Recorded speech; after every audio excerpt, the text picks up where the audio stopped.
Hello students, let's see this question. The question says which one of the following is isoelectronic? इसमें से कौन सा option है जिसमें isoelectronic species है?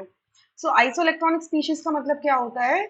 ऐसी species जिनके अंदर same number of electron count होता है. क्लियर? सो यहाँ से सबसे पहले आयरन का देख लेते हैं. आयरन का एटॉमिक नंबर होता है 26. ठीक है.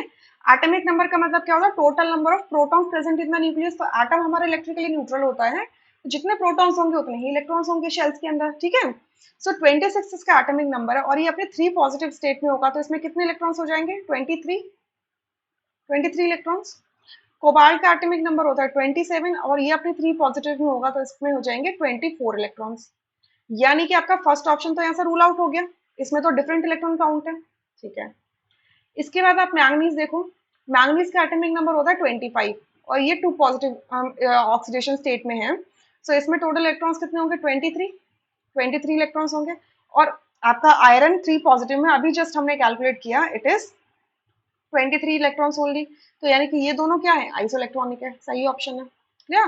कोबाल्ट में हम कर चुके हैं, स्कैंडियम में करते हैं. स्कैंडियम का एटॉमिक नंबर होता है 21 और 3 पॉजिटिव हो जाएंगे तो इसके इलेक्ट्रॉन हो जाएंगे 18 इलेक्ट्रॉन्स. सो आपका cobalt 3 positive and scandium 3 positive isoelectronic नहीं है.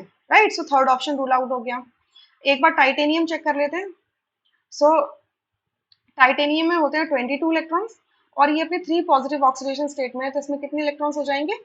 आपके 19 इलेक्ट्रॉन. सो स्कैंडियम 3 पॉजिटिव में 18 है, टाइटेनियम 3 पॉजिटिव में 19 है, यानी कि ये दोनों भी आपके आइसोइलेक्ट्रॉनिक नहीं है. सो इस पूरे क्वेश्चन का एक ही ऑप्शन करेक्ट है, that is second. Rest options are incorrect. एक बार इस क्वेश्चन का रेफरेंस ले लेते हैं. तो आप जाएंगे 11th क्लास की एनसीईआरटी बुक में. ठीक है. यहाँ जाएंगे पार्ट नंबर 1 में.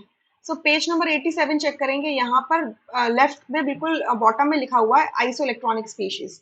कि आइसोइलेक्ट्रॉनिक स्पीशीज क्या होते हैं? तो ये लिखा है 2 or more species with same number of atoms, same number of valence electron और same structure regardless of the nature of elements involved. Right? ये भी होती है इसकी डेफिनेशन.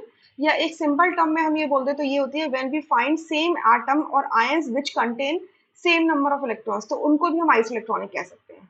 ठीक है. तो यहाँ पे दो तीन टर्म्स हैं जो आपको समझने हैं कि या तो उनके अंदर सेम नंबर ऑफ एटम्स हो, दो जिन भी स्पीशीज को आप आइसोइलेक्ट्रॉनिक बोल रहे हो उनके अंदर या तो सेम नंबर ऑफ एटम्स हो. ठीक है. या फिर same number of balance electrons हो. ठीक है. या फिर सेम आपका स्ट्रक्चर हो regardless of the nature of the elements involve. तो आप उसे क्या कहोगे? आइसोइलेक्ट्रॉनिक स्पीशीज कहोगे. Clear? So total number of electron count भी इसके अंदर आ जाता है. सो यहाँ पर आपको एग्जाम्पल भी दिया हुआ है, तो आप उस एग्जाम्पल से समझ सकते हो. I hope you understood this question really very well. Thank you.